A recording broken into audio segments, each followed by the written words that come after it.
Hey, what's going on? It's Jacob. Welcome back to the channel. Hope you're having a fantastic day. In this one, we're going to be talking about something that is particularly close to my heart when it comes to building online businesses, and that is Facebook organic marketing. I'm going to walk you through the core pillars of it. This is going to be really a 30,000 foot overview of the strategy, how it really works, how the different components play into each other, the things you need to be thinking about, the things you need to be doing. And then in future videos, what we'll do is we'll deep dive into each of these components in more detail. But if you are thinking about doing Facebook organic marketing, or you're currently doing it and you're not getting the results that you want, I think getting clarity around this will help you out a lot. Okay, I've been doing Facebook organic marketing since 2018. It has been at the cornerstone of us blowing up our information business from 0 to 7 figures over the last 4 years, and that's why it's obviously particularly close to my heart. Okay, so we're going to talk about some very important stuff when it comes to doing this stuff in 2021, and we're going to move you through the overall process so that you really understand the flow of everything, the customer journey, and the stuff that's important and what's not important, what you need to focus on, what you don't need to focus on. Okay, before we jump into it, if you haven't already, be sure to hit the subscribe button, click the bell icon so you get notified whenever I drop new videos. We're all about building information businesses here, so that could be courses, coaching, consulting, or digital affiliate products. And if you get value from this one in particular at any point in time, go ahead and smash the like button. It really helps get the content out to more people.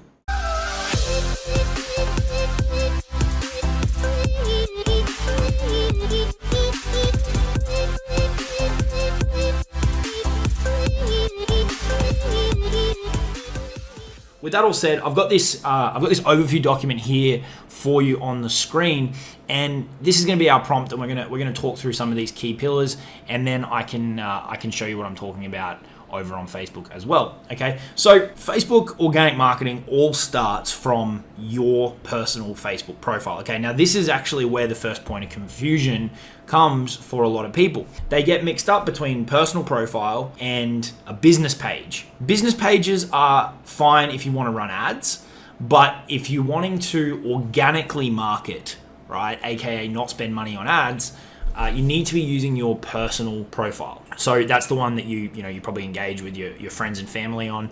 So you can make a decision: do you want to keep them around while you use it to build your business, or do you want to remove them and kind of start fresh? You can go and make a second one, but it is against Facebook's kind of terms and conditions, so you just be wary of that. But it's ultimately up to you. But when we're talking about Facebook organic marketing, we're talking about using a personal Facebook profile. Okay, so from there's really 4 things that you will do from your profile. And just to give you an example, this is my personal profile here. So this is what we do, right? We help people build their high ticket information business ecosystem from ground up to 50K plus a month. So this is my personal profile. This is where you can see 1,800 people follow me. I've also got just under 3,000 in my friends list. This is where I can create content and share kind of stuff that we've got going on.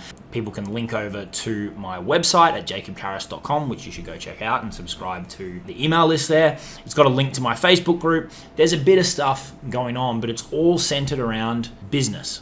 Okay, it's all centered around what we do, how we can help people. It's really the hub, I guess, of your Facebook organic marketing strategy. So to highlight a few components to you, you've got this thing at the top, which is called your cover photo. What I'd recommend that you have in there is 2 things. Tell people a little bit about what you do, and then give them some kind of call to action. The 2 primary types of call to action that people will typically give is either to a website or directly to the Facebook group. We're really focused on getting people over to jacobkarras.com so that they can join our email list, because that's where we communicate with people every day. So that's the center of our call to action at the moment. That's then repeated down in here, and this is called your bio. This is where you've got an opportunity to write a little bit about you, what you do, and give people a link. And then the other important components down here are a couple more links. One, back to the website again, and also over to our Facebook group, which we'll talk about in a second. Then you've got the feed here where you create your content. So here's a post that I did yesterday where I'm sharing some wins from within my business and within our clients' businesses. So sharing with people what we've got going on. So we had an Inner Circle member closed a 3K client. Another Inner Circle member just added 24 grand profit to their business, something that's going to take them 3 hours a month to deliver. So that's a really cool win. I was just talking about how I actually just officially opened the doors, so it's all very, very new. I personally closed over 27,000 in mentorship and coaching deals in the last 48 hours. We had a student close their first sale in our Super Affiliate Accelerator program. And then I just go on and talking about wins. So it's a platform to create content. It's a platform to grow an audience via your friends list and via the people who follow you, and to give people an opportunity to kind of move over to other places to find you. So a website or a Facebook group, wherever you may want to send them. Okay, so that's the profile in a nutshell, right? Now, what do we do there, right? We build a friends list of prospects, and then also, some people are gonna follow you as well. So that's more people who can see your content, right? And in terms of content, we do a few different things. We create Facebook posts. We can do Facebook Lives. You can do stories, which are the ones that stay up for 24 hours. I've done a lot of other videos on content creation, but some of the core pillars of your content that you want to think about using these types of strategies is you want to be sharing results from your stuff, from your client stuff. You want to be providing value in terms of actually providing helpful information and teaching people, like I'm doing right now. You want to show people you're a real person, right? So integrate some of your lifestyle, integrate some of what you're doing on a day-to-day basis. Share your opinions, right? If there's something going on in your industry that you don't agree with, share that, right? That can be a great way to move certain people from your audience closer and push others away. And then you can also make offers, right? You can make free offers to get people to join your Facebook group, to join your email list, or you can make paid offers. You're very flexible what you can do with your content across your posts, your lives, your stories, but they're really the main ones that you're probably going to focus on. From there, another thing that you'll find a lot of people doing with their Facebook profile is aiming to move people over to their group, right? So I've got a link here to my Facebook group, and we'll talk about that in a second. But I could also do a post saying, hey, I'm going live in my group tomorrow, which I actually am. If you aren't already a member, let me know. I'll get you a link, and then you can check out the training, right? So you can use it. You can use your profile to start funneling people into your group, which, as I've written here, this is another touch point. The more times people start to see your stuff, the more quickly they're going to build rapport with you, which is really going to help when it comes to pitching. And then the other thing you'll do off your profile, which is really, really important, is generating conversations. Okay. Now, we don't do all of this just for fun. We do this because we want to sell stuff. And if you're selling higher ticket information products like we focus on here, a lot of that's going to happen on a one-to-one basis, either through Facebook Messenger or on a Zoom call. So generating conversations with the people who follow you and with the people in your friends list is a really, really critical component of monetization, of going from creating the content and doing the marketing, moving into your sales process. So that's really the core of how your profile works, where it fits into the grand scheme of things with Facebook organic marketing, what you'll use it for, what you can do with it. It's really the first place to start, right? We're about to talk about groups in a second. You can start and just use your profile and you'll be fine until you're doing like 10, 20K a month. But we've also had people who start using their group straight away, start building a group straight away. Either or, it doesn't really matter. But if you prefer to be focused on just one thing, you need to start with your profile. You can get that rolling and then look to add a group in time. From there, we move into what we've mentioned a couple of times, which is building a Facebook group. So this is either something you can do right away, if you wish, if you've got the capacity, if you've got the time, or you can wait till your profile is profitable and you want to start growing a bigger audience, giving people another touch point for you, all of those kind of things, okay? So very similar purpose, just done in a different way, right? So this is my Facebook group over here. We've got 3,500 members. We did have 5,000, but I did a big cull of people who weren't active and weren't engaging. I'd rather a smaller community of people that's more engaged than a bigger community of people who aren't rather. So, this is just basic name, JC's Insiders. So kind of the group is like the next layer in your business, right? Like if YouTube or your profile or Instagram is kind of people externally out in the market who see you, your private group is almost like that next layer in. They're not quite customers yet, but they do have to take an incremental step in order to become a member, right? So think about it as kind of like an inner ring of leads or prospects or people in your audience, right? And then again, it talks about what we do. Same, very congruent messaging across all of it. Same here, you've got the cover photo. We talk about high ticket info businesses and building that ecosystem up to 50K or more per month. Again, email call to action to my website where they can join my email list, and then we talk about it in the name for coaches, course creators, and affiliates. Really, really simple. So this is going to be the next major pillar in your Facebook organic business. This is, again, somewhere that you can create content. So I've got a podcast that's dropping, so I can share that, and then people can raise their hand for it. Other people can share wins. Again, this is the same post you saw before on my profile, so you can repurpose content across the two platforms. You can share value, you can share your opinions. You can see here, this was for a YouTube video. So I move people around the ecosystem using this group as well, because people can raise their hand, and then I can link them here. So for example, new podcast dropping soon. If I was starting my coaching business again from scratch, here's what I do. Jim said, yep, I'd like to check it out. I've linked him, and then he can go and check that out, right? So here's an example of a value post, me just providing some helpful stuff to my audience, okay? So very, very similar to the profile in terms of what you do with it, right? You're building a group of prospects, you're creating content, and then you're looking to move them to other places, right? So you might move them over to your profile from your group. Or like I do, you can move them to your podcast, you can move them to your YouTube channel. It's a vehicle to move people around, and that's why we call it an ecosystem up here at the top, is because ultimately you're gonna have multiple touch points, right? Like we run email, we do YouTube, we do podcasting, we have Facebook. It's an ecosystem where you move people around, you provide value, you make offers.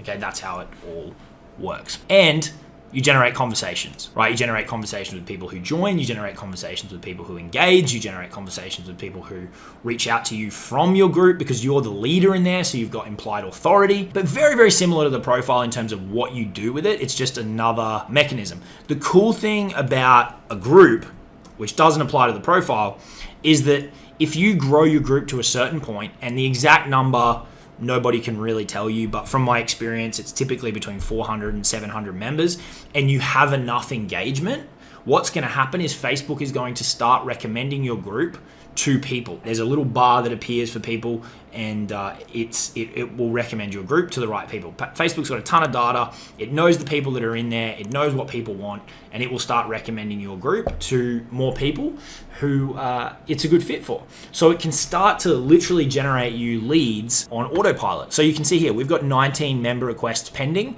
that we need to go through and review in order to see, who we let in, who we don't let in. Right, and in the interest of keeping a group high quality and engaged and free of spammers, you need to review those, and or have someone in your team review it like I do, and then they decide who comes in and who doesn't. But that's an added bonus of a Facebook group, is that it will start growing on autopilot from Facebook recommending it when it gets big enough and when it has enough engagement. Okay, from there, so these two are really your core pillars on the front end, where you create your content, where you're building your audience, all of that kind of stuff. And off both of them, you're generating conversation. So you could view those as your two main starting points. People are either going to find you via your profile, or they're going to find you via your group, and then they can bounce between those two places. But from both of those, you're looking to generate conversations, and that's where it ends up in Facebook Messenger. These two feed Messenger. Once you're in Messenger, one of two things can happen. You're either going to aim to have a conversation with someone, build rapport, right? And we're going to talk about the customer journey in a second, because this can happen in a day. It can also happen in 12 months. Build rapport, and then move towards more of a sales conversation. And that can either happen in Messenger and close in Messenger, right? Like we routinely close 5, 10, 15, 20K deals in Messenger, but we've also done that on a Zoom call. So it's very flexible. View Messenger as almost like your funnel, right? It's where you're taking leads and you're moving them towards a purchasing decision. So a lot of cool stuff can happen in Facebook Messenger. We'll do a future video where we dive into that in more detail, and I can hook you up with frameworks and stuff. But ultimately, Messenger will potentially lead to a Zoom call, right? But either way, either directly from Messenger or from Messenger to a Zoom call, the goal is to get your offer in front of people so that you get paid. That's the flow of Facebook organic marketing. You're building your friends list, you're creating content in order to nurture that audience, right? Maybe you move them over to your group, you're generating conversations. Same out of the group. Then they're in Messenger, you build rapport, you build a relationship. When the opportunity presents, you pivot the conversation to a business type conversation. You see if they've got a problem you can help with. You make the offer either on the phone or directly in Messenger, and you close the deal. It's a very simple model.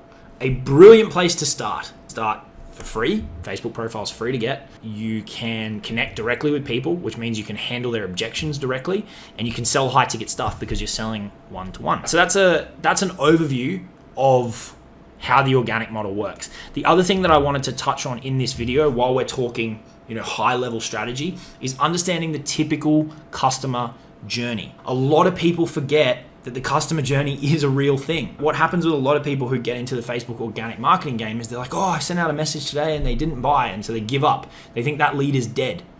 It's not the case. That is in fact a seed that has been planted, and over the course of a week, a month, 12 months, 2 years, I've literally had people come back after 2 years and say, hey, I've been following your stuff for 2 years, I'm ready to buy. It's about building relationships over the long term in two ways. One, through your content, and two, directly through your conversation. This is why you sell higher ticket stuff, because you don't need a lot of customers in order for it to be a very profitable venture.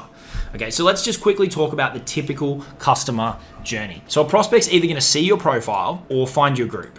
And this could be from you adding them as a friend, them adding you as a friend, them requesting to join your group. Regardless, they somehow come in contact with you and your business, and they see, they see this information. They see, Jacob helps people build high ticket info businesses. Maybe they check out the website. They start reading. They're like, that's awesome. That's something I'd really be interested in. Maybe they start engaging. They start, typing comments on your posts, or they start watching your Facebook stories, and they start to get involved in you and your world, right? That's how it all begins, okay? So you connect, right? Either you accept them as a group member or you get connected as friends. From there, they start consuming all of your stuff, right? Maybe you drop out some lead magnets that they can consume, a PDF, a video, whatever, and the relationship starts to build. Now, these are leveraged ways to start building the relationship, because you don't have to do it one-to-one, right? So you can have, if I looked at my Facebook stories right now, there's probably 100 people who have watched them in the last, 12 hours. The next phase of that is you start to connect directly with people. Either you outbound them or they might inbound you, okay? Ultimately, you're probably gonna have a bit of a balance of both. And that's how you can progress the relationship even further is through a direct conversation. And people freak out about this, but it's not that hard. You just need to be a real person. That seems to get lost online or when marketing and sales become involved. It's not that hard. If you talk to them about stuff that they're interested in and ultimately see, is there an opportunity here to do a transaction? Is there an opportunity here where I can help you with something? And some people don't like this. They think it's a bad thing. If you're in business and you want to sell stuff, in no way directly connecting with people like this is a bad thing. That's my view on it, and it's worked very, very well for us. Okay, so they consume your content, you connect directly, rapport is built, and then ultimately you diagnose, can I help this person or not? And you either move them to a call and close the sale, or you close the sale directly in Messenger. And then you rinse and repeat that process. You then go and work with that client, get them amazing results. You get social proof, that feeds back, that's more content, and this thing starts to create a big flywheel. Right? The compound effect can really, really kick in. So you're seeing a prime example of that right here, right? Like, these are people that have purchased from me via Facebook organic marketing. I've helped them get a result, and now I can share that as part of my content, and that's going to bring me more clients, right? So you can see how this process can be repeated, and it can really grow, and you can build momentum over time. So hopefully that gives you a good, solid grounding and foundation in Facebook organic marketing. We'll do more specific videos on each of these core pillars so that you can understand how they work and how they work into each other. But if you're not doing it, I would highly recommend that you get involved. It's a very, very powerful way to market and sell your products and services. And if you're doing it, but it's not quite working out, feel free to drop me a message and let's have a chat about if we can help you out. All right, you can add me on Facebook, you can jump into the group, the link will be in the description, and we can have a chat about, I can look at what you're doing and I can see, what are you doing well, what maybe you're not doing too well, and if there's a way that we can help you sort things out. Okay, so that's the first one on Facebook organic marketing. We'll have more videos coming on this topic because it's something I've got a ton of experience in. I've helped a lot of people do it in both the affiliate marketing world and the information marketing world. And I think it's one that will be a really good series of videos to have for folks. Okay, if you got any value from this one at all, be sure to smash the like button, subscribe to the channel if you have not already, and I will talk to you all soon. Cheers.